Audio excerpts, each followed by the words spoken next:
What's up internet, here we go again.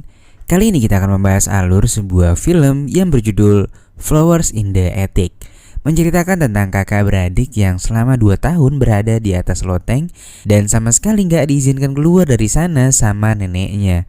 Hingga mereka akhirnya beranjak puber dan mulailah muncul perasaan sakne di antara mereka. Lantas bagaimanakah cerita selengkapnya? Langsung aja kita masuk ke dalam alur ceritanya.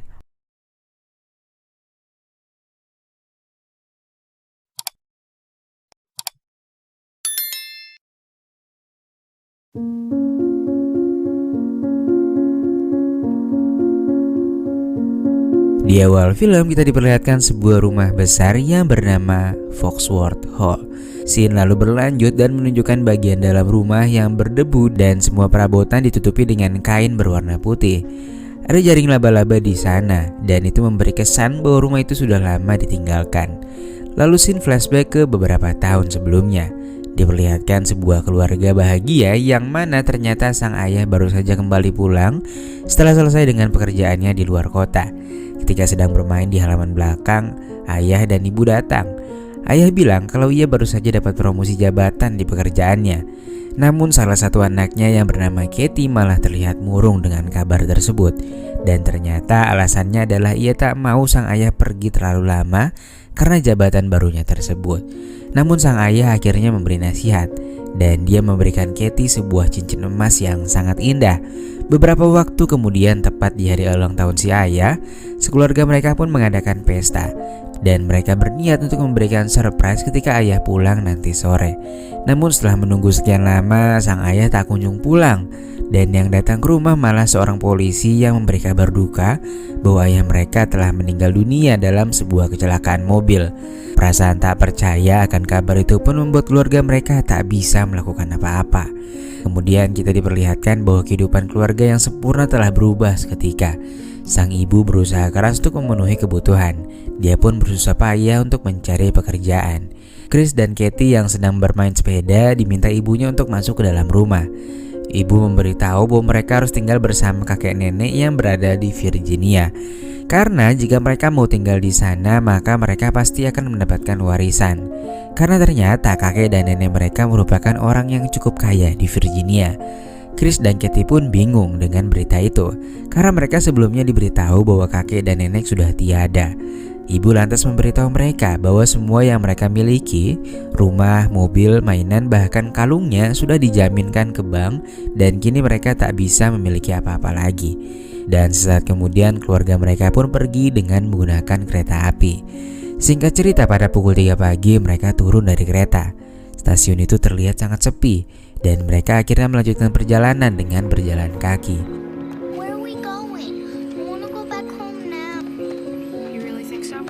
Sesaat kemudian mereka pun tiba di rumah sang nenek yang memang terlihat sangat besar, seperti sebuah asrama. Begitu sampai di depan rumah, sang nenek pun membukakan pintu. Nenek yang mukanya galak itu langsung mempersilahkan mereka untuk masuk.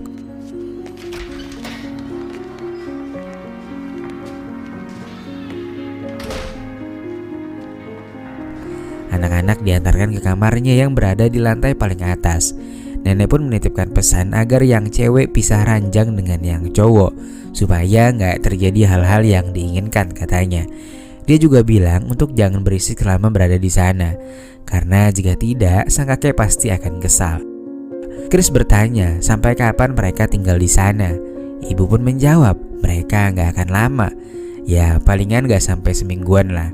Sesaat kemudian nenek yang melihat adanya cincin di tangan Katie pun memintanya dengan nada yang sedikit memaksa. Namun Katie menolak karena cincin itu adalah kenang-kenangan dari ayahnya.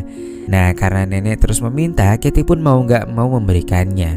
Sebelum keluar kamar, ibu berpesan untuk tidak membicarakan ayah mereka selama di sana. Karena diketahui ibu mereka sempat bertengkar dengan si kakek dan terhalang restu darinya. Lalu ibu dan nenek pun keluar. Keesokan paginya ketika anak-anak terbangun, nenek masuk dengan membawa makanan. Lalu ia membacakan mereka daftar aturan yang jangan sampai dilanggar. Di antaranya yaitu untuk gak berisik dan gak boleh menangis. Kamar selalu tetap rapi seolah-olah tidak ada yang tinggal di sana. Dan ketika penjaga kamar datang setiap pagi di hari Jumat, mereka harus bersembunyi di loteng yang tangganya berada di sana. Namun mereka diizinkan bermain di loteng tersebut. Lalu ketika nenek keluar, mereka pun naik ke atas loteng. Katie menemukan meja yang bertuliskan beberapa nama dan tanggal diukirnya di atas meja tersebut. Dan mereka menyimpulkan bahwa mereka bukanlah anak pertama yang tinggal di sana. Lalu Chris membuat sebuah ayunan untuk adik kembar mereka. Ketika sedang bercanda di dalam kamar, secara tiba-tiba nenek dan ibu masuk. Nenek yang melihat mereka berisik pun geram dan pergi meninggalkan kamar bersama dengan ibu. Sesaat kemudian mereka berdua kembali masuk. Dan nenek bilang kalau ibu mereka baru saja dipecut karena perilaku anak-anaknya yang nakal. Ibu pun bilang kalau ia bersedia menerima konsekuensinya demi melindungi anak-anaknya dan berjanji akan keluar dari rumah ini secepatnya. Dengan santuinya nenek pun bilang silakan. Namun ibu tersadar kalau dia tak memiliki uang, apalagi ia harus menghidupi keempat anaknya. Di scene berikutnya kita melihat bahwa ibu sedang memasuki loteng dengan persediaan cat untuk anak-anak. Anak-anak pun bertanya apakah ini akan membuat nenek marah. Dan ibu memberitahu mereka bahwa nenek tidak akan datang ke loteng karena dia memiliki fobia. Ibu menceritakan kepada anak-anak mengenai masa lalunya, di mana ketika dia masih muda, dia sangat dekat dengan sang kakek. Dan ini membuat si nenek cemburu. Hingga akhirnya ketika kakek mulai sibuk kerja, yang terjadi malah nenek sering membuat ibu malu di depan teman-temannya. Ibu pun menjadi kesepian, hingga datanglah saudara tiri kakek untuk tinggal bersama mereka. Dia hanya beberapa tahun lebih tua dari ibu dan sangat tampan. Kakek pun memperlakukan dia seperti anaknya sendiri. Katie menebak dengan benar bahwa pria yang dimaksud adalah ayah mereka. Hingga akhirnya ibu dan ayah pun menikah. Nenek mereka sebenarnya menentang pernikahan tersebut dan bisa saja berakibat pada anak-anaknya kelak. Namun semua itu dipatahkan karena mereka berempat tidak mengalami kekurangan apapun dan tumbuh dengan sehat. Singkat cerita, sudah sebulan mereka berada di kamar dan hanya bisa bermain di atas loteng. Katie menegaskan kepada ibunya kapan dia bisa keluar dari rumah ini. Apalagi adik mereka si kembar juga ingin bermain di ruangan terbuka dan menghirup udara segar. Dan Katie juga bertanya kapan mereka akan diperkenalkan dengan kakek. Ibu pun menjawab dengan terbata-bata bahwa kakek akan memaafkan dirinya dan memberikannya warisan jika ibu tak memiliki anak. Dan ibu hanya bisa meminta kepada anak-anaknya untuk bersabar. Beberapa bulan kemudian Natal pun tiba. Ibu memberikan hadiah kepada anak-anak. Dia juga bilang kalau sebentar lagi warisannya akan mereka terima. Dan saat ini lagi diurus sama pengacaranya yang bernama Tuan Winslow. Pada malam harinya, kakek dan nenek mengadakan pesta di rumah mereka. Chris dan Katie yang penasaran secara diam-diam melihat pesta itu dari dalam meja setelah Chris berhasil mendapatkan kunci kamar mereka. Tak berselang lama kakek pun muncul dan memberikan sebuah kotak berisikan kalung kepada si ibu. Sesaat kemudian ibu dan pengacaranya yaitu Winslow bertemu. Winslow yang ternyata menyukai si ibu pun menyatakan perasaannya dan dia sangat bersedia untuk menikah dengan ibu. Dan saat itu Winslow juga berterus terang untuk mengajaknya melakukan perpusrengan duniawi. Namun di sini ibu masih takut ketahuan. Ketika Katie akan kembali ke kamar, Chris malah pergi dengan alasan ingin melihat-lihat seisi rumah kakek. Namun sayangnya aksi Chris diketahui si ibu yang langsung membuatnya geram. Di sini ibu menegaskan bahwa tindakan Chris bisa saja membuat ibu gagal dalam mendapatkan warisannya. Singkat cerita, keesokan paginya Katie bertanya mengenai kedekatan Tuan Winslow dengan si ibu. Ibu pun menjawab dengan santai bahwa kedekatan mereka hanya dikarenakan dia adalah pengacaranya yang harus mengurusi harta si ibu dan tak lebih dari itu. Tak terasa setahun sudah mereka berada di sana. Christopher yang sudah mulai puber pun kini mulai merasa terpancing ketika melihat majalah-majalah yang mantul-mantul. Di sisi lain, Katie bertanya kepada ibu, pertama puber itu seperti apa? Ibu menjawab kalau perempuan akan mengalami datang bulan, sementara pria akan tumbuh kumis dan lain sebagainya.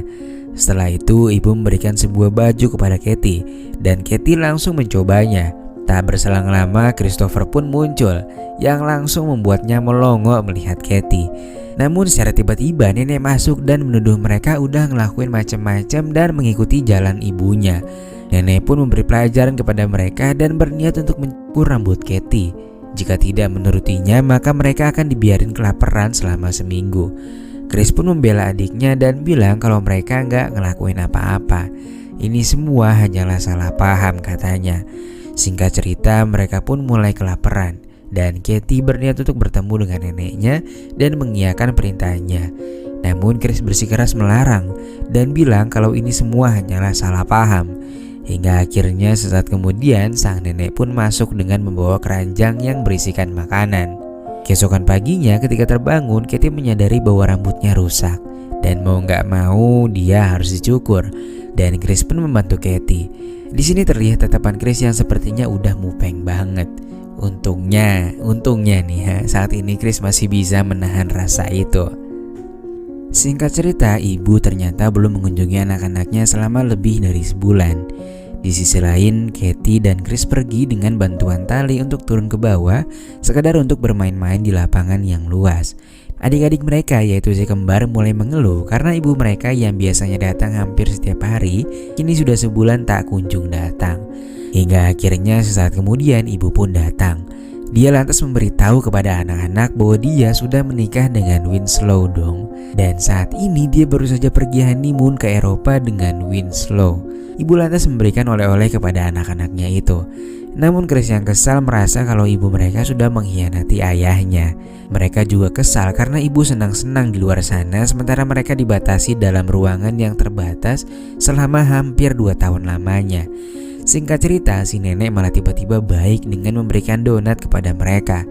Namun nenek bilang kalau itu adalah pemberian dari ibunya. Di suatu waktu Katie pun bilang kalau mereka bisa keluar dari sana. Namun Chris masih saja menginginkan tinggal bersama dengan ibunya meski dengan segala keterbatasan yang ada. Apalagi ia juga percaya sebentar lagi pasti warisan mereka akan diberikan. Namun Katie bilang kebebasan dan kebahagiaan mereka kini tak lagi melulu hanya soal uang. Bisa bebas bermain saja Katie sudah sangat bahagia. Sesaat kemudian nenek kembali datang.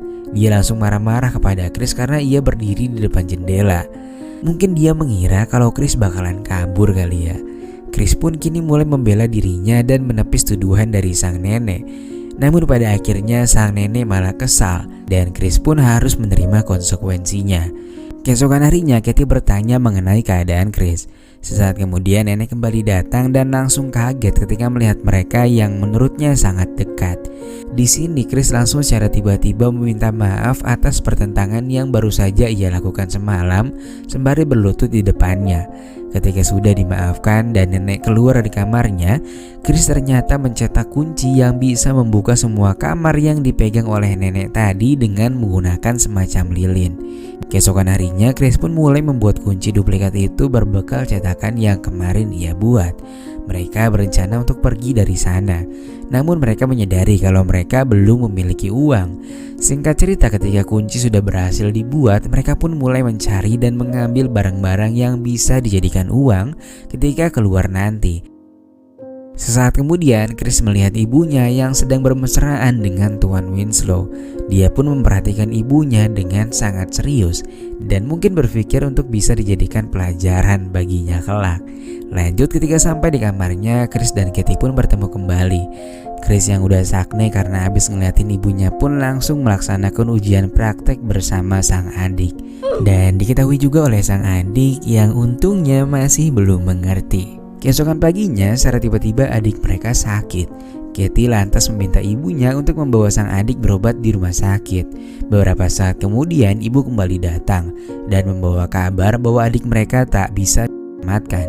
Ketika ibu mereka keluar, Katie langsung bilang ke Chris bahwa mereka harus pergi sekarang juga. Karena jika tidak, nasib mereka pasti akan sama seperti adik laki-laki mereka. Chris pun menyetujui ajakan Katie. Namun ia ingin mengambil beberapa perhiasan yang ada di ruangan kerja kakek. Dan sesaat kemudian pembantu dan kepala pelayan secara tiba-tiba masuk ke ruangan tersebut karena mendengar sebuah suara. Kepala pelayan pun bilang kalau suara itu pasti bukanlah anak-anak yang melakukan, melainkan pasti kucing ataupun tikus. Pelayan itu juga berbicara bahwa ibu Corin atau ibunya anak-anak ini berkuasa di rumah itu karena warisan sudah diberikan sejak beberapa bulan yang lalu.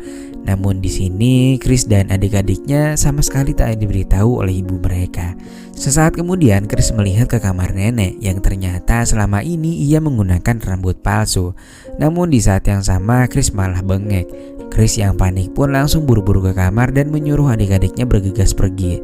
Namun aksi mereka harus terhenti karena nenek lagi-lagi mendatangi mereka dan langsung meminta kunci duplikat yang mereka miliki. Saat Chris akan memberikan kunci itu, Chris pun langsung menyuruh Katie dan adiknya untuk naik ke atas loteng. Hingga ia tanpa sadar sudah berada di tengah tangga. Nah, masih ingat kan kalau dia punya fobia saat naik ke atas loteng? Chris pun langsung mengunci akses menuju loteng dan mematikan lampu. Dan dia akhirnya bisa naik ke atas dengan santuy dan langsung bergegas untuk turun dari sana. Di akhir film diperlihatkan Chris, Katie dan adik mereka yang sedang dalam perjalanan menuju suatu tempat. Dan mereka untuk pertama kalinya setelah 2 tahun terkunci akhirnya bisa bernapas lega. Dan lalu film pun selesai.